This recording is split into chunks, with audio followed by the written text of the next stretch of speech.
Okay, welcome to the second video of the MSU Denver video walkthrough of the Elementary Acuplacer Study Guide. In this video, we're going to be talking about the first section of the Elementary Acuplacer, which is the order of operations. But before we do that, I want to get into and talk a little bit about things that are on the preceding pages. If you guys have your book open in front of you, the study guide, whether it's in paper or digital format, I want you to go to page 4, and at the top of page 4, the first half of page 4 talks a little bit about some basic rules, the distributive property, the associative property, the commutative property, a little bit about exponentials. We'll get more into that in that section, and then about absolute value and what that is. And absolute value, all it is basically, it says, hey, take what we got inside these bars, treat it like a parentheses. So within the order of operations, which we'll talk about, treat it like a parentheses, and then whatever number, whatever answer you get in there, make it positive. And as the note in the book says, it's used for things like distance, but and you'll learn a little bit more about that in algebra, but at its most basic form, you just take whatever number you get in there and you make it positive. So if I do the math within that absolute value bars and I get, say, -5, then my answer for that portion would be 5, and I would continue on with my order of operations. If I get +5 for my answer within there, then it's already +5, so I don't do anything with it. I just continue on with the normal order of operations. The exponentials, like I said, it's just a very little bit about what they are and how you get something within an exponent. But and look at that, because you'll need it for our examples in this first section. But anything past the most basic explanation there we'll discuss later in the exponent section. The second half of page 4 and all of page 5 gets into a little bit more in depth into some of the rules regarding the mathematics, and we'll get to every one of those rules, I promise you, as they come up in different sections. So just take a look at the first half of page 4, and then everything else on page 4 and 5 we'll get to as it gets brought up later. On page 7, there is a multiplication table if you need it, and as you practice and do problems, I encourage you to use it if you need it. But before you take the test, you will want to be comfortable doing the multiplication without it. This table will not be on the test, so I encourage you to not use it unless you need to. If you need to, then absolutely use it for practice. On page 8, there's a list of perfect squares and the square roots that you'll want to know. We'll get a little bit more into depth in this in the radical and the exponent section, but those are just your perfect squares and the perfect square roots that you're going to want to know for this test. You don't get a calculator, as I said in the previous video, and you won't need a calculator. You shouldn't need a calculator by the time we're done, but if I say something like the square root of 16, without a calculator, you should be able to tell me that the square root of 16 is 4. Another note on that is that since there's no calculator, there will be no decimals anywhere on this test and anywhere in the study guide. If you get an answer of, say, 1/2, then the answer is 1/2, and it's not 0.5. They don't want you to change anything to decimals. Any fraction that you do get will be left as an improper fraction. We'll talk a little bit more about that in the fraction section. But it will be left as an improper fraction. However, you do need to reduce it as far down as you can. And that's important because even if you have the correct answer, if it's not fully reduced, you're not going to see it as one of your options on the test in the as a multiple choice answer. Okay, so on to the order of operations. What is it? Why do we need it? The order of operations is basically a hierarchy that tells us which operations to do in what order. And why we need it is because if you and I are both looking at the same problem and assuming that we can both multiply and divide, add and subtract, that without an order of operations, you and I can both get very different numbers. So if a person writes a problem and he's on another continent, especially with computer programs nowadays, if there's no order of operations, we can get vastly different numbers that are scattered all over the place. And so for an example, let me show you real quick. Let me move this down. I have what appears in our study guide as the order of operations. And as an example, before we really get to the nitty-gritty of it, let me just show you. If I have something that says 4 plus 3 times 2, let's say, and you and I are both looking at this problem, I could say, okay, I know how to add. I'm going to say 4 plus 3, and that's 7, and then 7 times 2, and that's 14. Whereas you could look at this problem, you could say, okay, well, 3 times 2 is 6, and then I'm going to add 4 to it, and I get 10. You get 10, excuse me. So I get 14, you get 10. Who's right? Who's wrong? Well, per the order of operations, you're going to be correct, and I'm going to be wrong. And that's why we have the order of operations, because we want to be able to both get the same answer.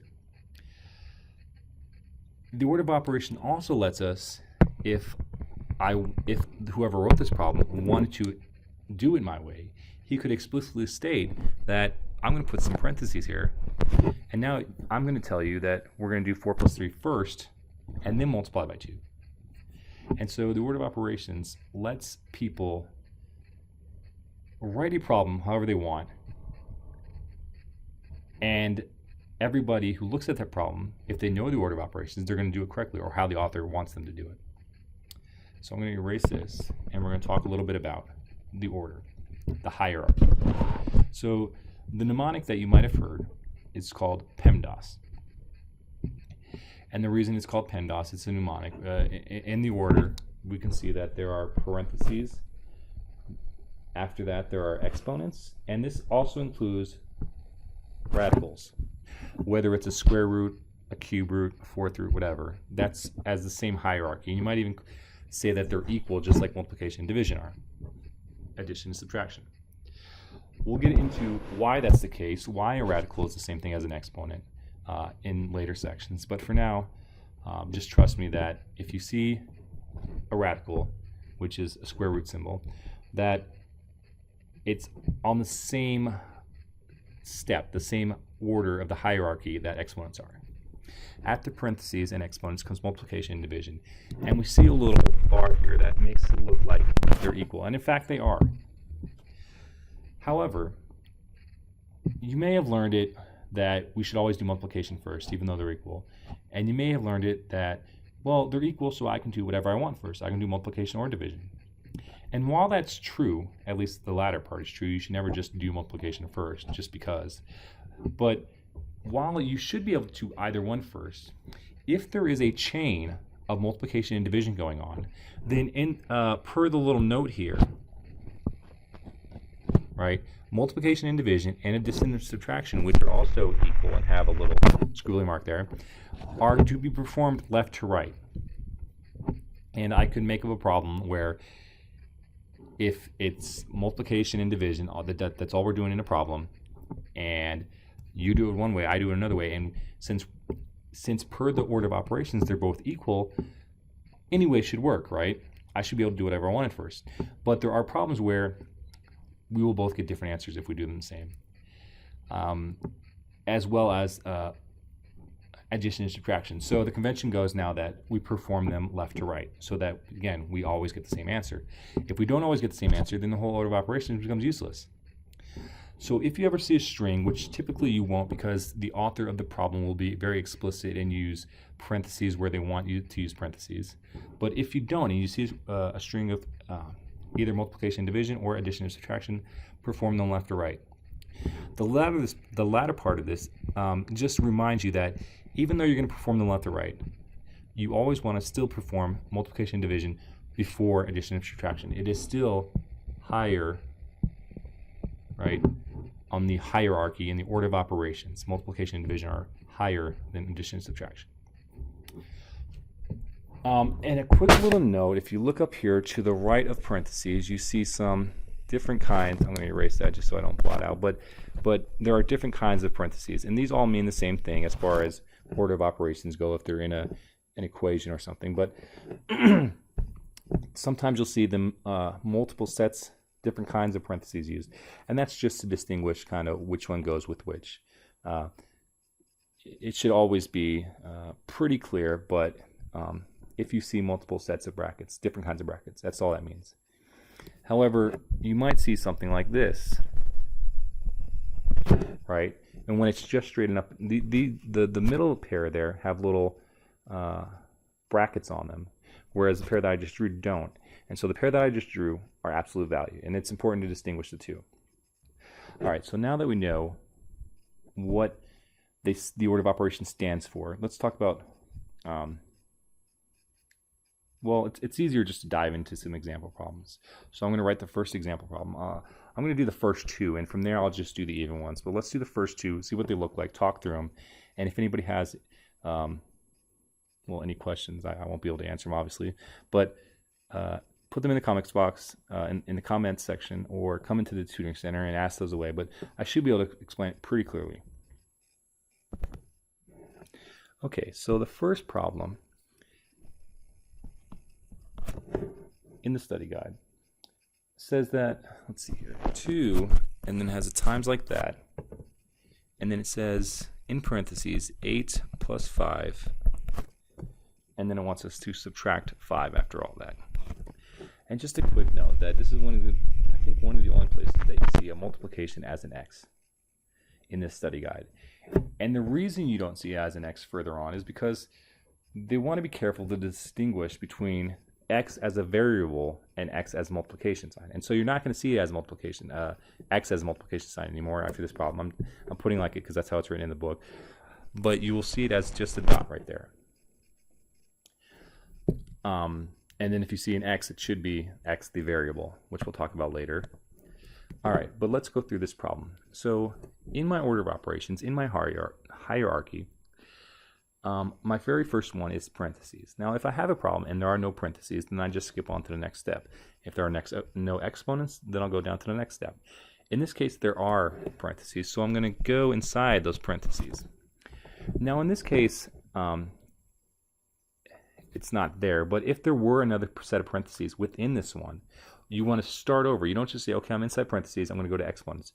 You say, okay, I'm inside the parentheses now. Now what? I'm going to start at parentheses again. So you start back at parentheses, and you say, are there any more parentheses? In this case, there are not, so I'm going to go to exponents. I can, this is one of the first problems, so there's not any exponents, okay. And within these parentheses, there's no multiplication or division, so I'm going to keep moving on until I get down to addition and subtraction. So there is some addition. So the next step in this would be 2 times, and then 8 plus 5 is equal to 13. And then I have a minus 5. Okay, so now I still have the parentheses. I left it there, but really there's nothing to do within this set of parentheses now, right? It's just 13. That's it. So now I'm going to go past my parentheses. I still don't have any exponents within or without the parentheses. And so now I go down to multiplication. So I have some multiplication here, and I have some addition and subtraction here. So I'm going to do, because of the order of operations, the multiplication first. So 2 times 13 is 26 minus 5. 26 minus 5 is 21. So our final answer should be 21. Now, the answer key for this particular set is on page 51 in the study guide. And if you go back to page 51, the first thing that you'll see is the order of operations answer key. Beneath that, fractions, and we'll get there in the different videos. But number 1 within the order of operations is 21. So we got that one correct. If there's any confusion about this particular problem, again, ask it in the comment section, or please come into the tutoring center. So I'm going to draw a little box around that. And we're going to go to number 2, like I said. And I'm actually going to do number 3 as well, because there's something I want to point out in number 3 once we get there. So number 2.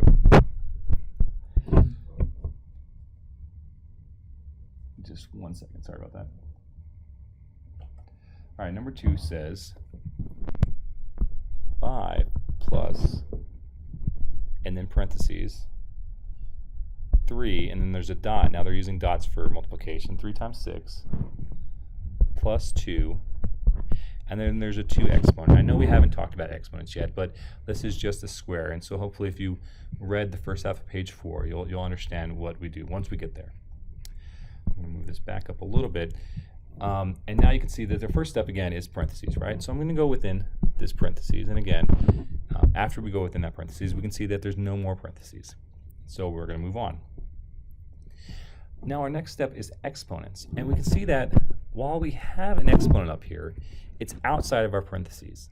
So we're going to skip it for now, and we're going to save that for later. We want to do everything that's within these parentheses first. If there was an exponent within these parentheses, we would work on that next, and we'll see that later on. But right now, this exponent right here that we have is outside the parentheses. So we're going to work inside the parentheses. So inside the parentheses, I have 3 times 6 plus 2. So I have a multiplication and an addition. According to our order of operations, we're going to do the multiplication first. So then my problem becomes 5 plus 18. 3 times 6 is 18 plus 2, and that's still squared. Now, within that parentheses, and so I'm going to keep going. So now I'm going to say 5 plus, and then 18 plus 2 is 20, and then I'm going to square that. All right, so what does a square mean? Well, at its most basic form, squaring, or any exponent, means I'm going to multiply what's in here by itself this many times. So now this is 5 plus, and we're going to do that now because within our parentheses is done. I have 5 plus, and I have an exponent. So per the order of operations, I'm going to work on the exponent next. So it's 5 plus, and then what this breaks down to is essentially 20 times 20. You're going to want to get used to this, but off to the side here, I'm going to write this real quick. I'll show you a little trick. If I have 20 times 20, I have 2 zeros here on the end. So I'm just going to write them down next to my answer. And then I'm going to say, okay, well, 2 times 2 is 4. So 20 times 20 is 400. All right, I'm going to erase this now. And I'm going to say, okay, so that means this is 5 plus 400. Now there's nothing left to do within my parentheses, so I can just take those away. And then my answer becomes 5 plus 400, which is 405. And if you look on our answer key in the back on page 51, the answer is 405. I like to double check myself. All right, so now I'm going to do number 3 like I said. So I can show you one quick thing that's not too difficult, but it's important to know. If you need to refer back to the order of operations, by all means, please do in your book. I have it pretty well memorized, so I'm going to keep moving on without it shown on the page. Number 3 says -2 squared, and it's important to note here that there are no parentheses. And then plus 3 squared. Well, on the first half of page 4, if you did look at it, this is very distinct from, I'm going to put over here, this. When there are no parentheses, there is an implied parentheses that go like that. And it's important because if I have -2 squared right here, this would be -2 times -2, and that's equal to +4. Whereas over here with the implied parentheses, I have 2 times 2, which is 4, and then I add the negative to it, so it's equal to -4. 3 squared just means this number multiplied by itself this many times, so 3 times 3. So then our problem looks like, and that's equal to 9, excuse me, and so then our problem looks like -4 plus 9. -4 plus 9 equals 5. And if we check our answer key in the back, the answer number 3 is 5.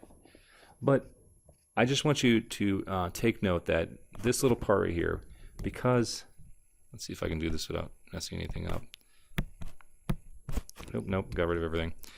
-2 squared, because there are no brackets, you have to assume that the brackets are around just the 2 and not the negative. In the next problem, again, I'm going to do number 4, and then I'll start from there going every other one. But in the next problem, the author is very implicit in putting its brackets around the negative, like I showed you off to the side here. And if that was the case, then it would be a +4. Since it's not, it's going to be a -4. And they'll use that throughout many problems throughout the study guide, so pay attention. Okay, so I just looked at the duration of this video, and I see that it's about 20 minutes, and I'm going to keep letting it go. because we're just simply doing problems here. If you want to skip ahead to harder problems, by all means do that. You can scan ahead in the video and I'll be at different problems throughout the different points, but I'm just going to keep going in this one video with the example problems within the first section of order of operations. If you feel absolutely confident, I would definitely at least try the last two examples, which I'll be doing number 14, but I would definitely try at least the last two examples before you move on to the next section. But the next section will be covered in the next video. All right, so moving on. Number 4. It's, let's see here, -2 within parentheses and then squared times 2 divided by 2 to the third power, or 2 cubed. All right, so with fractions like this, there are implied parentheses around the numerator and around the denominator. And it doesn't matter which one you do first, but you have to do all of the top and then all of the bottom before you worry about dividing anything or reducing the fraction. So let's look at the top. Well, the top becomes, let's see, we have no parentheses. We have one parenthesis, but it's just -2 in there. But then after parentheses, we do the exponents, right? And so if we do this exponent right here, then we have -2 squared, which is 4, and then we have that times 2. And then I'm going to do the bottom as well. And the bottom within this set of parentheses, there is an exponent, and that's all there is. So we do 2 cubed. What does 2 cubed mean? 2 cubed means, and again, we'll get into this more when we get to the exponent section, but that just means 2 times itself 3 times. So 2 times 2 times 2, 2 times 2 is 4, times 2 is 8. So we're dividing by 8. Well, instead of 8, well, let's keep going with this. If I do the top now, and again, because there's still brackets on the top, 4 times 2 is 8. So now I have 8 over 8. Anything divided by itself, with the exception of 0 and infinity, is 1. You're not going to see that in this test, by the way, so don't worry about that. But anything divided by itself is 1. So then 8 divided by 8 is 1, and the answer is 1. You check in the answer key in the back, and you find that it's 1. And I'm not completely bonkers yet. All right, so now I'm going to skip number 5. I'm going to let you guys have some problems on your own to do. And I'm going to go on to number 6. So number 6 says, parentheses 3 plus parentheses 3 minus 7, close that parentheses, close the other set of parentheses, all that minus 2, all of that divided by, let's make sure I'm on the right problem. Okay, we have 5 squared minus 4 squared divided by 2. And again, there's an assumed parentheses around the top and around the bottom. And you can work on whatever you want first, as long as you complete the top and then complete the bottom before you worry about dividing. All right, so let's do some steps in the top. I want to go inside the parentheses first, right? But if I go inside the parentheses and I start my order of operations over, and I say parentheses again, there is another inner set of parentheses, right, in here. So I want to make sure I do this before anything else. So what that looks like is 3 plus, and now I have 3 minus 7. 3 minus 7 is -4. So I have a 3 plus -4. And then I have, let's see, there should be another bracket there, minus 2 all over. And I'm going to work on the bottom a little bit too. So I'm going to go in within this set of parentheses, and I'm going to start saying, okay, well, what's my order of operations? Well, my order of operations says I have parentheses, which there are none on the bottom except for this outermost parentheses. And then I go to exponents, right? And it doesn't matter which one I do first. I have to do them both. So the first exponent is 5 squared. So 5 times itself, 2 times, 5 times 5 is 25, like I just wrote down. Minus, and again, just like the previous problem, problem number 3, since there's no parentheses around it, I'm going to assume it's 4 squared. And so I'm minusing 4 squared. It's not -4 squared. So minus 4 squared, 4 times 4 is 16, and then divided by 2. All right, so what does this equal? Well, on the top, I have 3 plus a -4. Plus a negative means minus. If I have plus a plus or minus a minus, those are both mean plus. It's pretty obvious with the plus plus. With the minus minus, they kind of cancel each other out. If I have plus minus, or I don't know what that vertical bar is, if I have plus minus or minus plus, those are both equivalent to saying minus. This is the exact same with multiplication too. If I have a positive times a positive, then I get a positive. If I have negative times a negative, I have a positive. If I have negative, if I have positive times a negative, I get a negative. If I have a negative times a positive, I get a negative. And it's the same with division. Positive divided by positive, positive. Negative divided by negative is positive. And then a positive divided by a negative or a negative divided by positive is negative. Given that, it's 3 minus 4. 3 minus 4 is negative 1. Now I have negative 1 minus 2, okay, on the top. And then on the bottom I have 25 minus 16 divided by 2. Alright, so the top we have 1 minus 2, that's just negative 3. And on the bottom, and here's where people get tripped up, I have 25 minus 16. Now, a lot of people want to do that first. But per the order of operations, the 16 divided by 2 comes first. So now I have 25, 16 divided by 2 is 8, so I have 25 minus 8. So now this is negative 3 still on top, and on the bottom I have 25 minus 8, which is 17, exactly. So my answer should be negative 3 over 17. We check the back, and it's negative 3 over 17.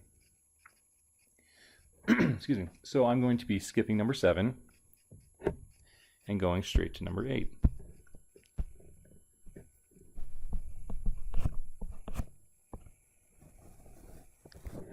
All right, number 8. Number 8 says we have 2 parentheses, and then we have 90 divided by 10, and that parentheses. And then we have times, we have a little star there, and then parentheses, and we have 2 divided by 3, and that parentheses, and the second parentheses, square all that, and then we're going to multiply that by 5 plus 3 squared. There's a lot of stuff here. 3 squared. All to the, so close that parentheses, to the 1 power. Okay, quick side note. Anything to the 1 power is just itself. That's it. I can say, 250, let's say. That's the exact same thing as saying 250 to the 1 power. It's just superfluous. It doesn't matter. So really, I could just erase that little one right there. I'm going to leave it until we do what's in the parentheses, but I could erase it, and it would mean nothing.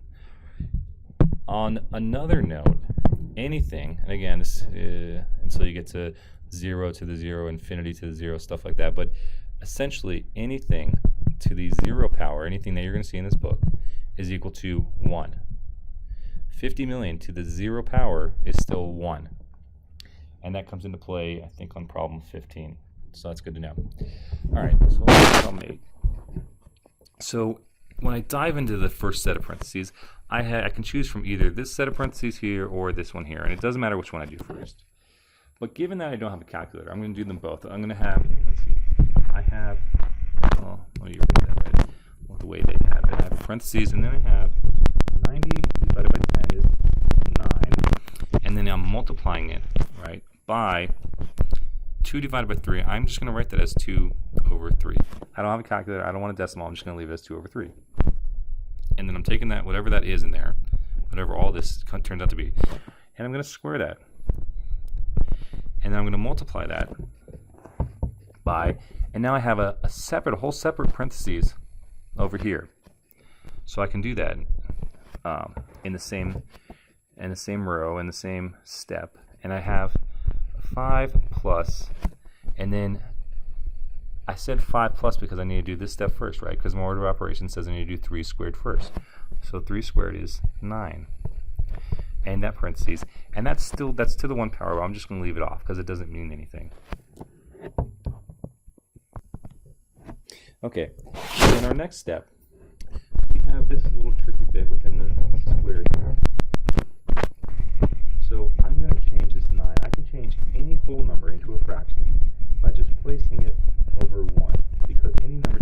it's still itself. And that doesn't look very pretty, so I'm going to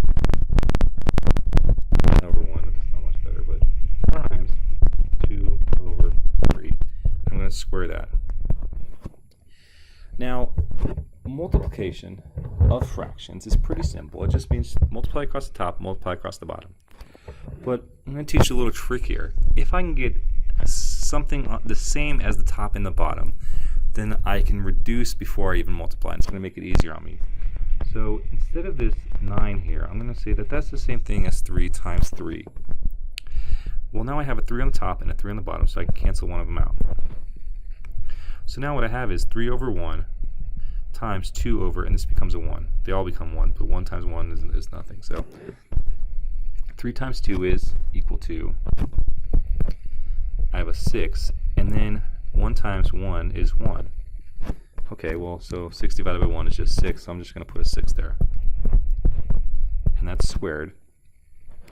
And then I'm going to multiply that still by what's over here. I have 5 plus 9 within parentheses, and that is 14.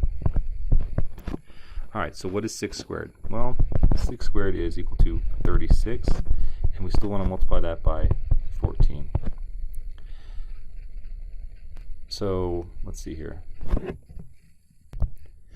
Alright, so I thought maybe there was a shortcut to do this, but I don't see one. So we're going to have to do 36 times 14. We don't have a calculator. We're going to assume we don't have a calculator.